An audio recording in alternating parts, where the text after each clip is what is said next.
Wir kommen jetzt gleich zu einem weiteren Thema, das Sie alle sehr interessieren dürfte. Es ist in diesem Fall eine Aufzeichnung, die wir Ihnen anbieten dürfen.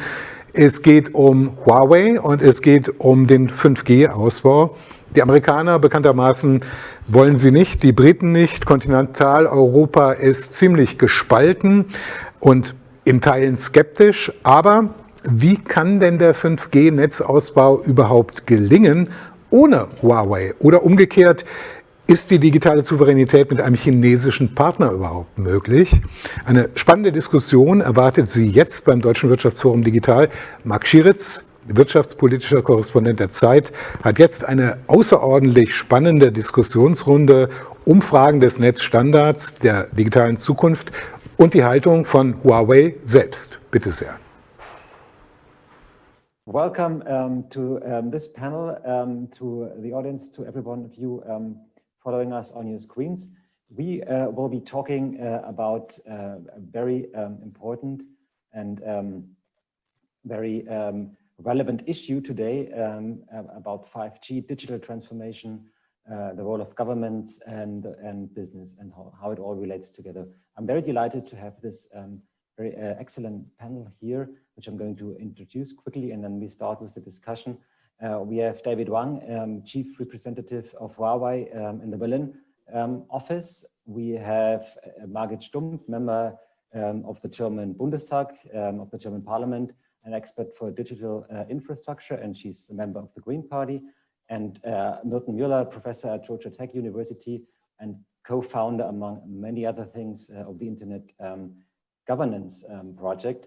And the way I'd like to go about this is I'd like to start with us talking a little bit about 5G technology, and why we think this is so important and how it will affect the way we live, the way we do business. So maybe David Wang, you want to start? What is so special about this technology? Why do we have to talk about this, and why should we talk about this? Yes, sure. Thank you, Shrey, for questions. 5G is not a brand new technology. It was migrated smoothly from existing 4G. The international standard body 3GPP, every 10 years, they will assemble all the progress of the technology and give a name of a generation. 5G stand for fifth generation of mobile technologies. There are three major technical features 5G will bring. The first one is ultra broadband. Yeah, it will deliver as high as 20 gigabit per second, which would be around that we can enjoy through 4G. And second would be the ultra low latency, and that could as low as 1 millisecond. That is 10 to 100 times lower than the existing network. It depends on the quality of the network. And third technical features it brings is ultra high density of the connections, which means in the small areas, how many connections the wireless network can carry. All these three major technical features will bring totally new opportunities to the traditional business. We have it not just means a higher quality of the video. It also gonna support autonomous driving or AR or VR. It will enable a lot of this traditional business. That is what 5G about. But bear in mind that any prediction about the value of the 5G today would be shortly proved wrong, because so far it's very challenging for us to predict in the next 10 years how far 5G could bring our business life to. Thank you. Margit Stumpp, what does it all imply for you from the political side?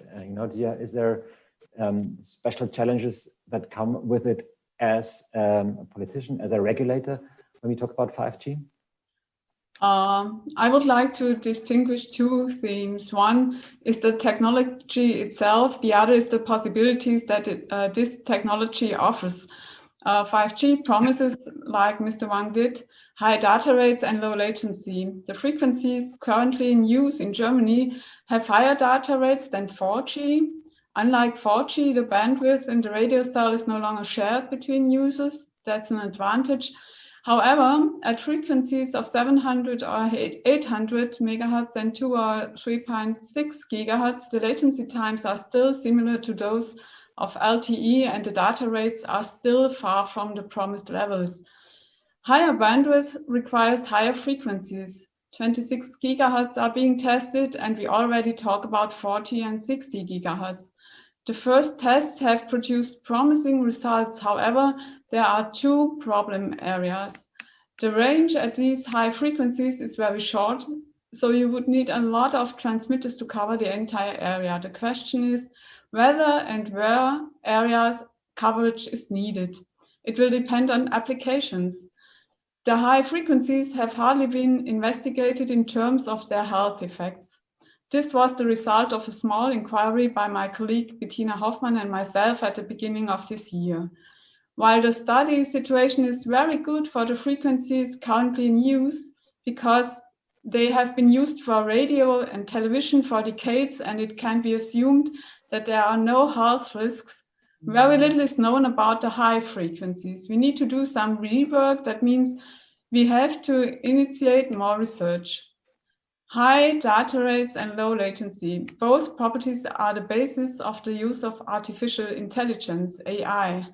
This means that with 5G, AI becomes mobile. On the one hand, this provides the framework for new applications and business areas. We know the discussion about autonomous driving or further developments of Industry 4.0. On the other hand, the effects on our society are hardly foreseeable. The possibilities of deep data and AI are expanding into mobile. Just one example, health data can be transmitted on the move and in real time. This would be particularly beneficial for elderly and sick people. On the other hand, civil rights are affected. Facial recognition, facial expression analysis, movement profiles with and without a vehicle. The possibilities of monitoring or spying on people are growing immeasurably, not only for authoritarian states, but also for companies and criminals. We have seen this recently in the case of stolen health data in Finland. The challenge, as with many new digital developments, is to seize the opportunities and to notice the danger and regulate them in time. Seize the opportunities, be aware of the dangers, Milton Mueller. Is that something you would subscribe to? Well, a lot of the problems that were just described that could be attributed to 5G are really more generic issues with the advance of digital technologies or information technologies. So, for example, the facial recognition, the problems of artificial intelligence and the governance of that, or the data, the applications of data and artificial intelligence in all kinds of methods of social control. This is happening with or without 5G. So essentially 5G simply supercharges some of the bandwidth capabilities, and it makes it more possible to wirelessly or in mobility integrate these applications into our daily lives. And just in terms of the more mundane kinds of policy issues, you have spectrum allocation issues that are kind of interesting. I don't know if Germany has had the same problems that the US has had, but we have debates about whether you take spectrum away from, let's say, transportation systems, which have been working on a different set of standards for 15 years, and you give it to the 5G providers or to the unlicensed spectrum providers. There's a lot of interesting, very technical policy issues around spectrum allocation, as well as the the issues around the export of the technology. So I guess I don't need to remind you of how controversial the Chinese manufacturers are in the United States. It's unclear how far Europe is following the US in this regard, but we have a lot of interesting issues. Maybe we should talk about that when we're talking about cybersecurity in the next section. Right, yeah, we're going to come to that very important point. I would like a little bit more on the technological and economic impact. So access to that technology. How do we, in Germany, there's a discussion about access to internet in the first place. So do we have enough coverage of LTE in Germany, which we don't? And then there's this even better technology. How can we make sure that actually businesses and households, have access in terms of infrastructure, in terms of providing the infrastructure to consumers and businesses? What needs to be done to make sure that this is not not parts of the economy or of society are excluded from that new technology? Maybe Margit Stumpp, I'm sure you have to deal with this as a politician.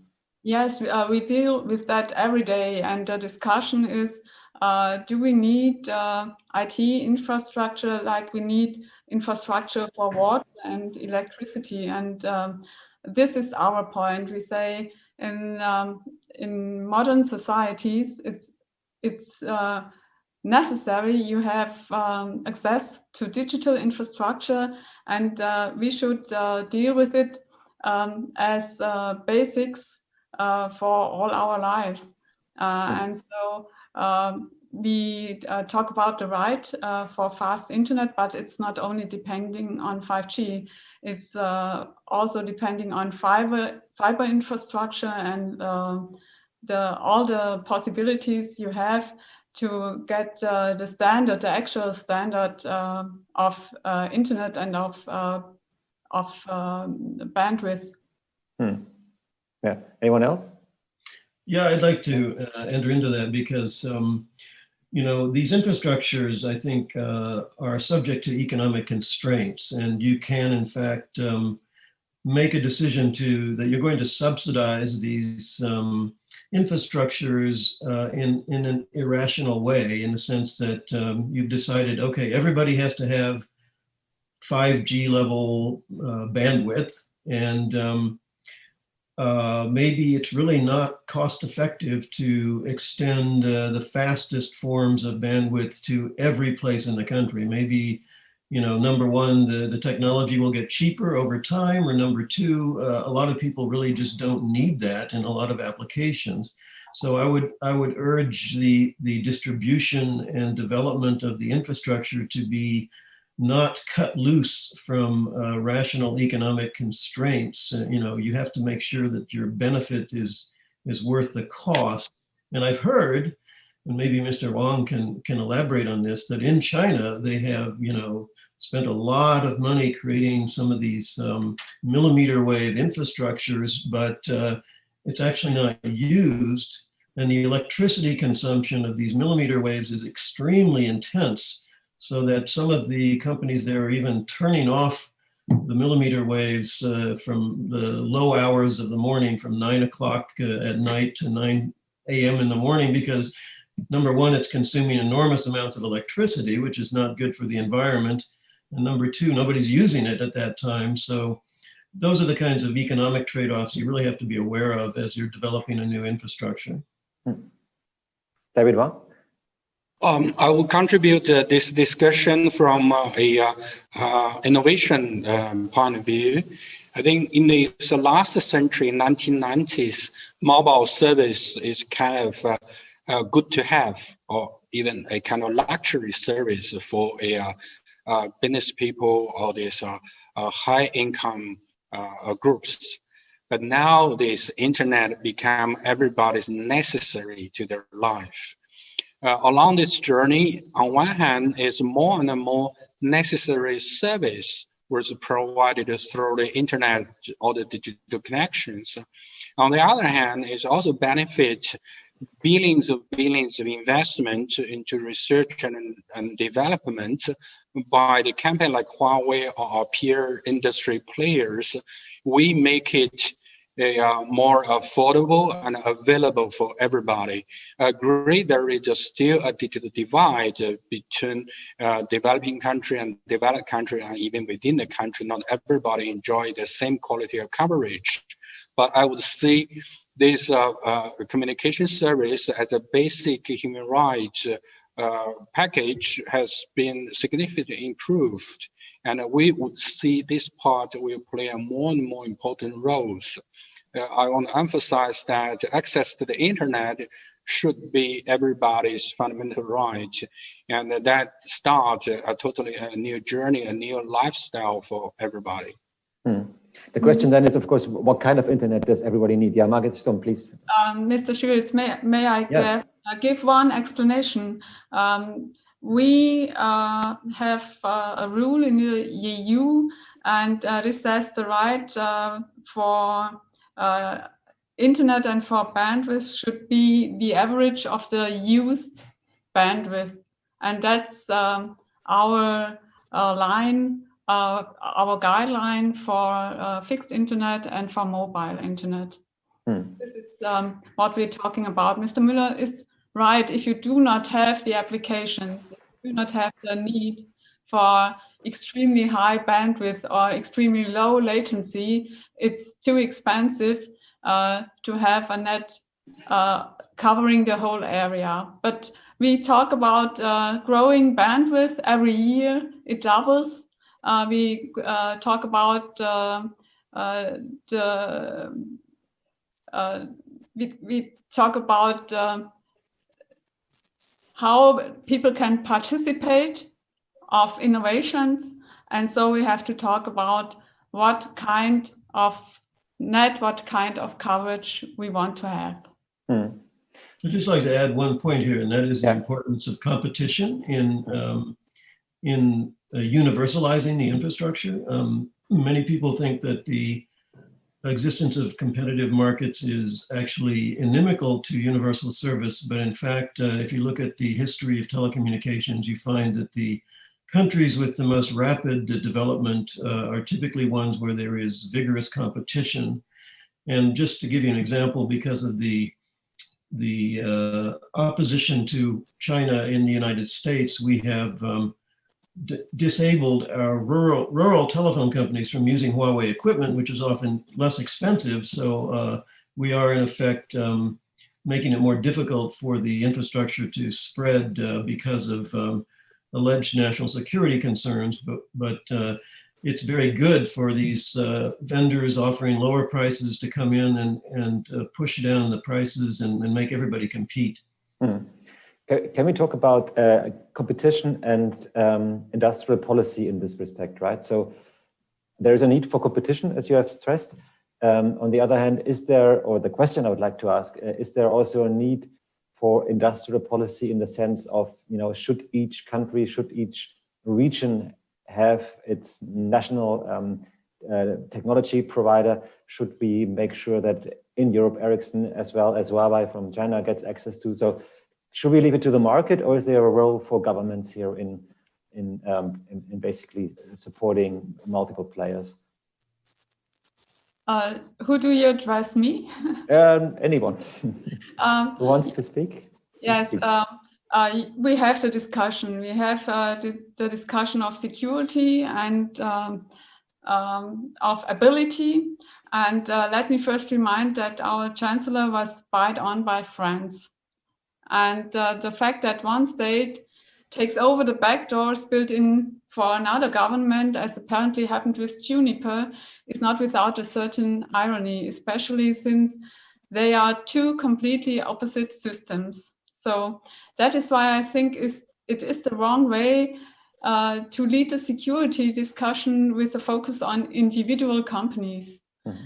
From my point of view, it is necessary to formulate an exclusion criterion that states that products may not be used if a government has access to data and decisions of a manufacturer. And according to the local legal situation, this currently applies to both China and the US. And so I think from my point of view as an engineer with a Cisco network in structure education, it is completely clear that we can never and will never have 100% security from a technical point of view. That is why it is still correct to technically check the safety of components as far as possible. Another option we talk too less about is open source software. Maybe also when we talk about open interfaces, open hardware. Open source here, not in sense of everyone can change code, but in the sense of everyone can check and find problems. In the end, however, it will always be a political decision as to which providers are allowed for critical infrastructure. And one main problem of 5G, both from a security and a competition policy point of view, is the lack of interoperability of access network components across manufacturers. This creates a vendor dependency that we must avoid in the future. If we could manage this, it would also create room for more innovation. Therefore, the promotion of new network technologies such as radio access network solutions in the framework maybe of the future package would be the right way forward. This would also open the way for companies that want to start developing and manufacturing network components. Maybe on many interesting points. I'd like to continue with one point you made. So are we confident that it is possible to technologically make sure that certain components cannot be misused? So can this problem be solved with technology, or do we have to go to the political sphere? Maybe the other two may want to weigh in. Right. So the problem of cybersecurity is really fundamentally a technological and operational and organizational issue and not a political issue. That is to say, you cannot say that this device is secure because it comes from a trusted manufacturer who happens to be domiciled in a trusted country, and you cannot say that it's insecure necessarily because it comes from a country, a firm that is domiciled in a country that you don't trust. First thing you have to understand is that the supply chain for information technology is incredibly globalized, and this is a good thing. So the U.S. attempt to problematize Huawei in particular, or any Chinese manufacturer, is really not about cybersecurity. It's about geopolitical power competition between the U.S. and China. If you want to protect yourselves from a cybersecurity standpoint, you have to have mechanisms for reviewing and ascertaining the security of supply chains, and you have to have procedures in place. For example, don't let a Chinese-based vendor operate your network through some kind of a subcontract. Make sure that your own telephone companies are operating the system themselves. And really, we have spent the last 20 years liberalizing and creating free trade in electronic components and in services. And this has been tremendously successful in terms of reducing the cost and increasing access to these technologies. If we move back, the direction to move back from a historical standpoint is very clear to me. It is the 19th century post-telephone and telegraph monopoly, which was a disaster for security of citizens, for surveillance. It was a disaster for economic development because the growth was stunted and it was not a robust developing market for civilians. It was more focused on military and national security. And we really don't want to go down that road. We want this market to be globalized, but we do need to have procedures to monitor and ensure cybersecurity that are applied to every piece of equipment and every kind of software. And I'm sorry to go on so long, but when you get into 5G, the key issue here is what we call virtualization. That is, more and more of the functions of the networks and the technology are virtualized, they are software driven. And that means that the vulnerabilities really have very little to do with, where this thing, who is the manufacturer per se. It means that there are many different ways to break into it that you have to guard against, and you have to be able to examine the code. I like the idea about open sourcing some of these things. That could be a security feature. Yeah, David Wang, I'm sure you're aware of the debate here in Germany, but also in other European countries on which countries to give access to which companies to the 5G network. Could you make sure that if you talk to a politician in Germany, could you be sure that if he or she allows for Huawei components to be used in the German network or in another European network, that this stuff will be secure? You know, it cannot be misused in any way. Is that something you could guarantee as a representative of that firm? Absolutely. Huawei is not new in Germany, and Huawei established the business 33 years worldwide in 170 countries. Huawei maintains a 100% clean record in terms of security. Huawei doesn't have any single cases of breachment on the security because of the fault of our equipment. That is our commitment, and that is obligation to do business anywhere, because this is a law requirement, whether you have IT security law or not, to steal data from one country sent to another country, even you have this IT security law or not, that is a criminal. So Huawei has this record, and Huawei doesn't have any motivation to do wrong things. Huawei doesn't have any obligation from any third country to do these illegal things. That is very clear and firm. And I share Professor Mueller's view that this industry is so much globalized. To identify its manufactured in Europe or in China doesn't make too much sense. It's so much globalized. The second, the security of the 5G need a joint effort. It's exactly like traffic security. You need to have a secure car. You need to have a proper driver. You need to have the passengers behave themselves in car wearing the seatbelt.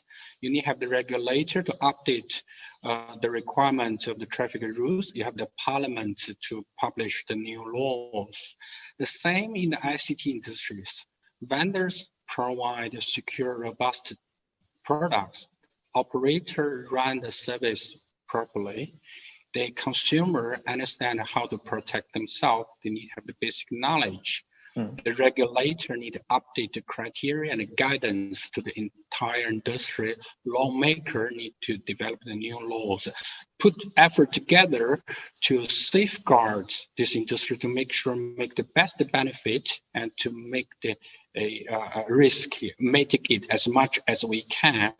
The last, I fully agree with Professor Miller and Madam Stumpp that we need to set up a mechanism.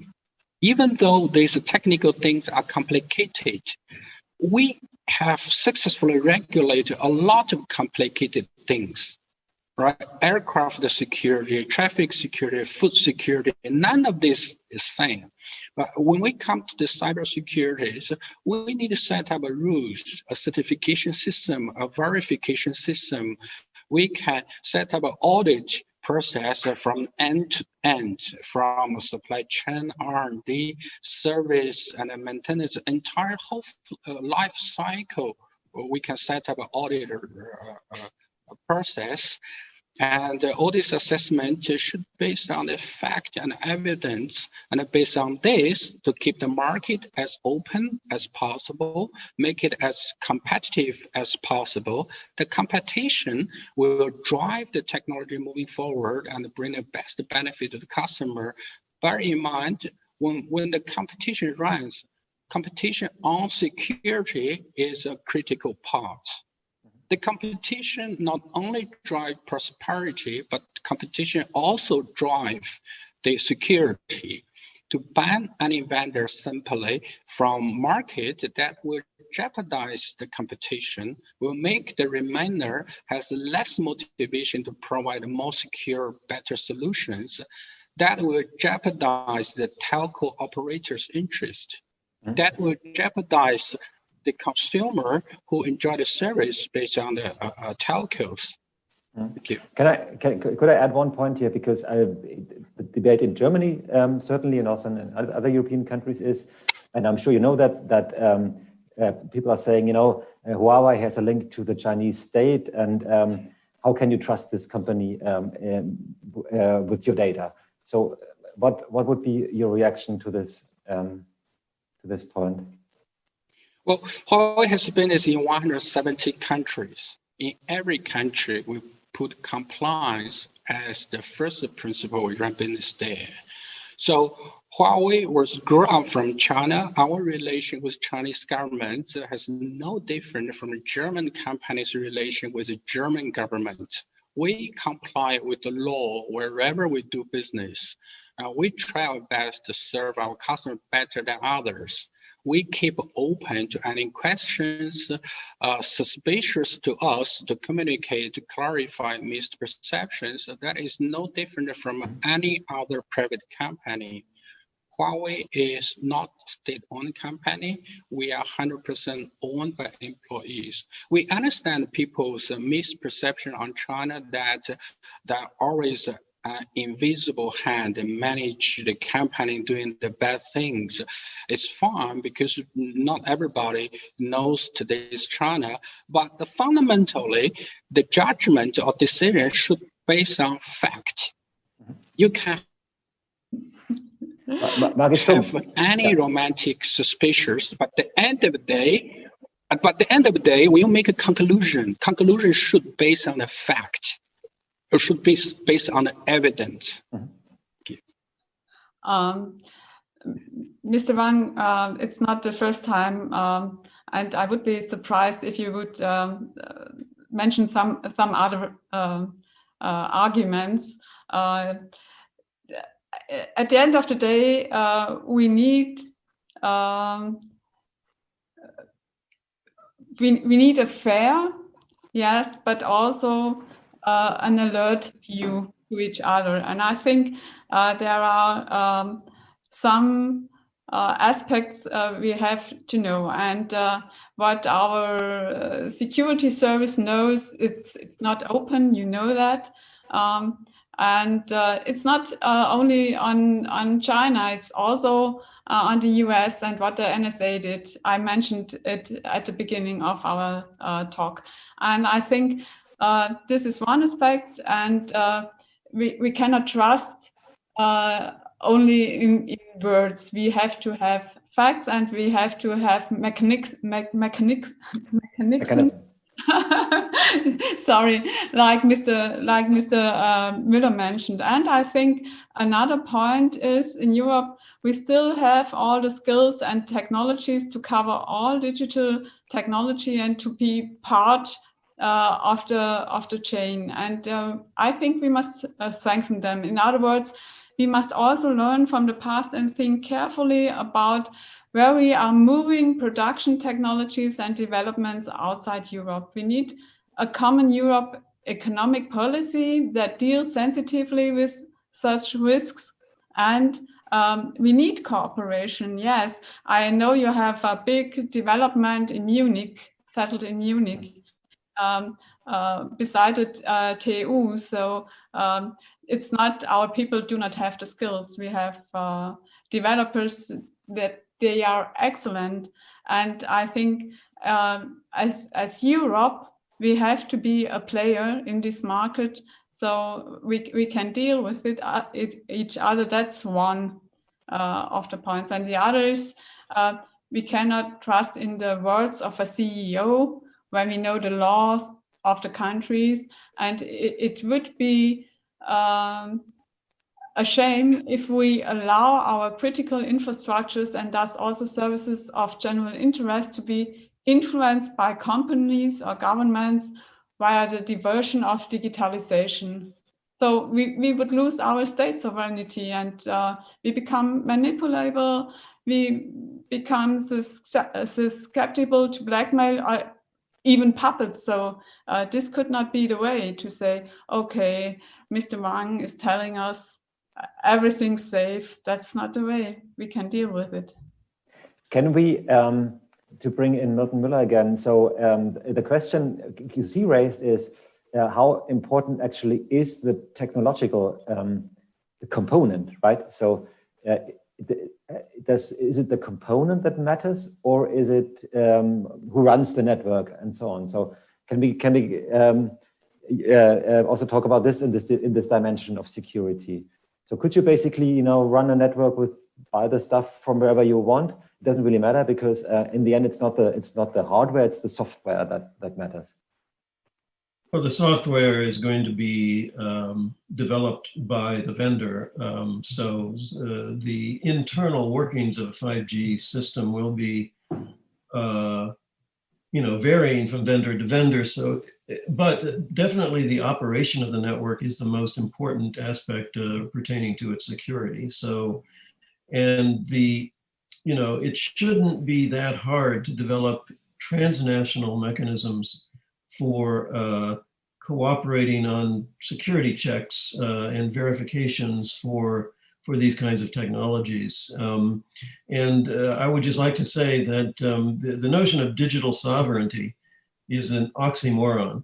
There is those two words do not go together. Either you have sovereignty, it's territorial. You're talking about people and objects in a territory. If you're talking about technologies and communication networks that are in a virtual space, the concept of sovereignty simply doesn't apply. You can have transnational markets for the equipment. The software is, something that can exist anywhere and be developed anywhere and be replicated and copied and shipped around effortlessly. The whole notion of sovereignty, again, just doesn't make any sense in a digital economy. Does everyone agree with that? So because that's an important point, right? This panel is also about digital sovereignty. Is there no such thing as a digital sovereignty, because digital is per se international and global in nature? I think that's both. If you do not have the skills, you cannot be part of the team. And national sovereignty means to be a part of the team. And I talked about the EU.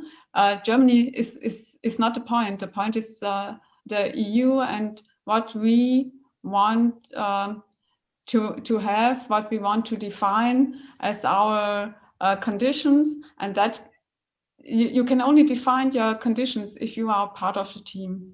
And I think that's what I meant with national sovereignty in the digital world, and because every infrastructure depends on digitalization. Sorry, we have to deal with it. So the point being, we have to make sure if we want to set our own standards, and if we want to set maybe also influence global standards, we need players in that area, and we cannot leave it completely to companies from other parts of the world, be they Chinese or American or Australian. I would say that's just like, what does that mean exactly? You need players. You're certainly going to be the buyers, so you're going to have a large degree of control over what you buy, what you install, what you operate. But does it mean, that the Germany has to have its own equipment manufacturer? I don't know. It doesn't now. What difference does it make? And are we talking about Germany because that's where sovereignty really resides, or are we talking about Europe?